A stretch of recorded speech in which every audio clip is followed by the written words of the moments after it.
So this one's just kind of a follow-up to my unconvincing Protestant arguments video. Once I posted that on my personal Facebook page, a friend of mine kind of issued the challenge of, well, what if I tried to convince you to become a pagan? And I thought that would just be a little bit of a fun thought experiment. So let's explore that today. Now, before we go anywhere, we should really talk about what a pagan is. So you may disagree with my definition, and that's fine. But for the purposes of this video, the definition that I will be working with is a pagan is a follower of any god or gods that is not the God of Abraham. So this is going to exclude all forms of Christianity, Judaism, and Islam. And also, it's going to kind of exclude the agnostics and atheists as well, though technically, by certain definitions, agnostics and atheists often fall into the category of pagan as well. So let's get into the actual argument portion of it. In my estimation, you're going to need to break it down into two different components. First, the negative component, prove why I'm wrong, and then the positive component, prove why you're right. So let's focus on that negative component. As I see it, in order to disprove Christianity, really and truthfully, the only thing that you need to disprove is the resurrection of Jesus Christ, the literal bodily resurrection of Jesus of Nazareth. St. Paul said it himself in 1 Corinthians 15:17, if Christ be not raised again, your faith is vain. And I agree. Now, a lot of times, sometimes people come to these conversations with this preconceived notion that the only reason that you believe in the resurrection is because, well, this book said so, or someone told you, and you just never questioned it. You just unquestionably accepted it. And that's pretty insulting and is a pretty quick conversation killer, if I'm being honest. So let's get into the supporting reasons why I believe the resurrection literally happened and some of the counter arguments against those reasons. Reason number one that I believe that the resurrection literally happened is going to be the testimony of the original apostles. With the exception of St. John and, Judas, they all died as martyrs. Now, people typically don't die for things that they're lying about. So if they died as martyrs, then that means that they truly believed that Christ is risen. Now, to be fair, martyrdom doesn't necessarily prove veracity or the truth of the matter. However, it does prove sincerity. So what happened that made them sincere? Well, one explanation could be that they truly saw the risen Lord and went forward with that. Second, I've seen some arguments such as they experienced a collective grief hallucination. However, I don't find that convincing, mostly because there's never been a recorded instance of a collective grief hallucination. And even then, grief hallucinations, most of us have lost loved ones. We've had dreams of that, that loved one is still here, or you might feel that person's presence. However, even in the midst of that grief hallucination, you're not confused in that the person didn't actually die or that they've come back from the dead. Your reason kicks in and tells you that it didn't happen. And, 2,000 years ago, they, believe it or not, they did actually know what death was. So, that's, I don't think that really holds much water. The other response that I've heard to this is that the apostles didn't actually die of martyrdom, or that there's not sufficient proof to say that they did die as martyrs. The reason why I don't find this terribly convincing is because at least my threshold for belief on this is rather low. Given the context, the historical context of the time and the political climate, if you were practicing a forbidden religion under the Roman government, that was punishable by death. A lot of times by crucifixion. St. Paul was beheaded. Uh, you know, there's and there's no question about it that there were Christian martyrs. That's pretty well documented that these martyrs were, they were killed for their faith.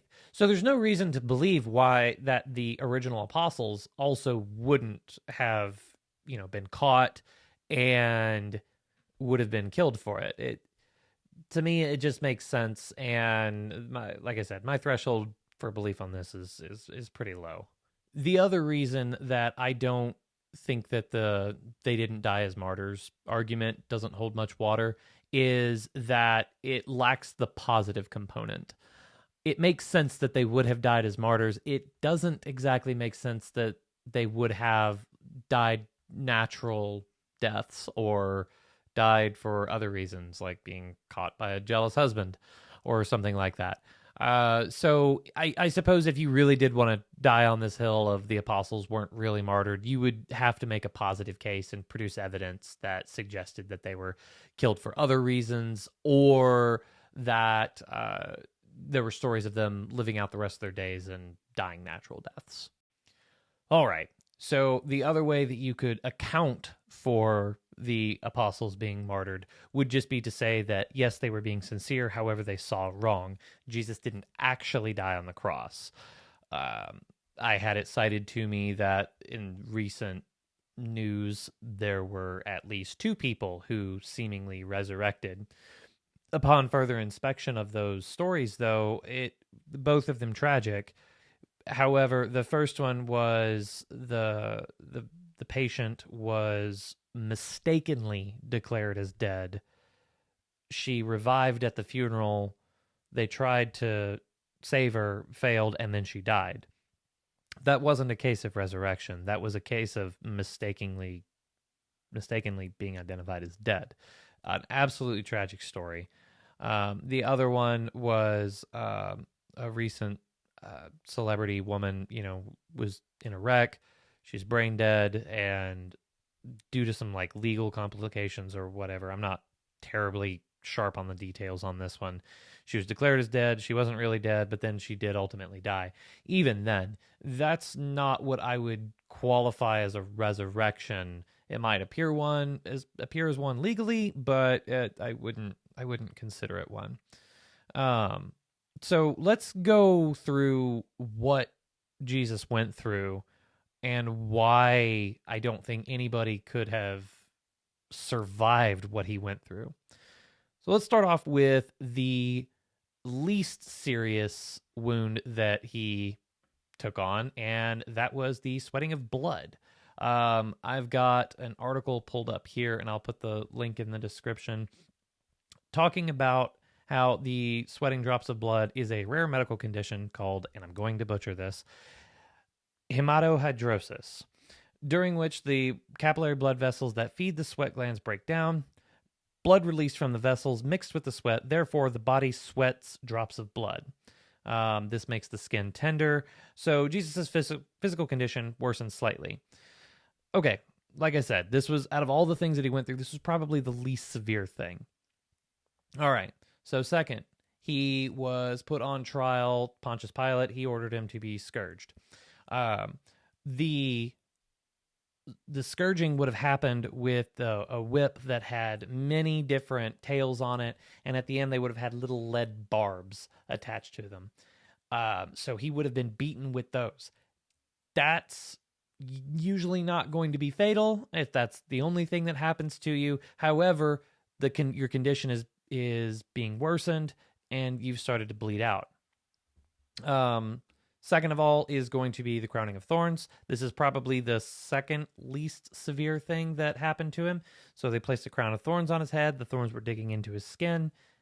Any of us that had a head wound, you know how much it bleeds. So you've got blood loss going on. And then they started beating his head with reeds. Once again, that's not helping. So now we get to the carrying of the cross. This one is probably where the fatal wound was actually delivered. Tradition holds that Jesus fell 3 times while carrying the cross. Now, this thing was a big, heavy piece of wood, and if he was under it whenever he fell, it landed on top of him. It would have likely ruptured the sac that's around the heart. That's not a happy time. So he would have gotten weaker, and scripture recounts this story that they grabbed St. Simon of Cyrene out of the crowd to help him carry the cross. And then they nailed him to the cross and raised him up. Now, in scripture, it talks about how the Sabbath was coming and they wanted to get the executions over with, so that way they wouldn't have to pull down the dead bodies. So what did they do? Well, they broke the legs of the thieves so that way they couldn't support themselves. So that way they dropped down and they suffocated and died. But they didn't need to do that to Jesus because he was already dead. And how did they test this? They took a spear and they shoved it into his side, and what came out? Blood and water. Remember how I mentioned about the rupture of that sac around the heart? That perfectly lines up with that. If you did that, that's going to fill with fluid and it's going to increase the pressure on there and your heart's going to seize. So it came gushing out, blood and water. He had a ruptured heart, a very serious stab wound, beating, head wounds, and just all sorts of blood loss that was going on. By the time that he came down from the cross, if by some miracle he was still alive, he would have been in desperate need of some extremely advanced medical care, far beyond the skills of, first century Judea. So, but they didn't take him to a hospital. They didn't take him to a physician. They took him to a tomb. And he laid in that tomb, it wasn't, 3 days because, he went in Friday afternoon and he was risen Sunday morning. So, but at least Saturday, all day long, he was in that tomb with no attention, no medical attention was given to him whatsoever. So I don't think that the apostles mistook Jesus for being dead and then he just, he got better. No, I don't think that holds much water either. Another reason that I believe that the resurrection literally happened is, and this one's going to be a little divisive and that's fine, is going to be the Shroud of Turin. Brian Holdsworth did a wonderful interview with one of the original researchers, and I will have that video posted right about here in the card. It's actually up here. Mirroring is hard. And give it a watch. It's a wonderful listen. I've seen some refutations of it that are, pretty ridiculous. Even on the Wikipedia page, or like, they say there's some discrepancies in the carbon dating, and like the Wikipedia page will say like this has been thoroughly refuted. This was not a medieval repair, and then you go into the source that they cited, and it doesn't mention medieval repair at all. So it does. To be fair, it does cite another source, but it's not publicly available, so I have no idea what it says. But I believe the Shroud of Turin is authentic. You don't have to, but I do. All right. So now you've convinced me that the apostles either were not actually martyred or that they sincerely martyred, though they were sincerely wrong. You have accounted for all the technical details of the Shroud of Turin, and you have convinced me that the Shroud of Turin is merely the greatest work of art ever made by human hands, at least from a technical aspect. Okay, so now comes the really hard part. You have to make the positive argument. You're going to have to prove to me that your God or gods are real.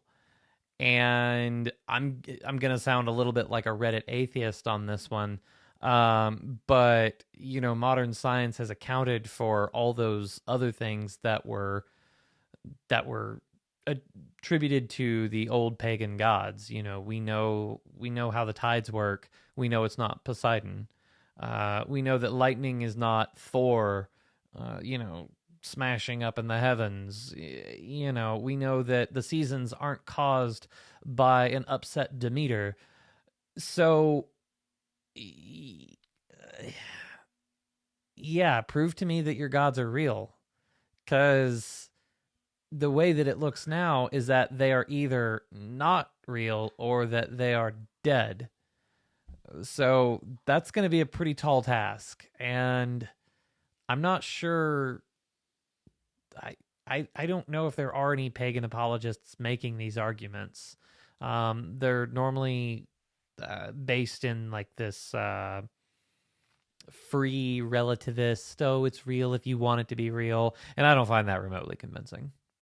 So there you have it. That's the order. Number 1, disprove the resurrection. Number 2, prove that your gods are real. Obviously, I didn't get into all the minutia of the arguments here, but I think this at least sets the conversation starter, so that way the conversation can go deeper. Let me know your thoughts in the comments. Please like and share if you enjoyed the video. Subscribing sincerely does help the channel. And as always, thank you so much for your time, and God bless.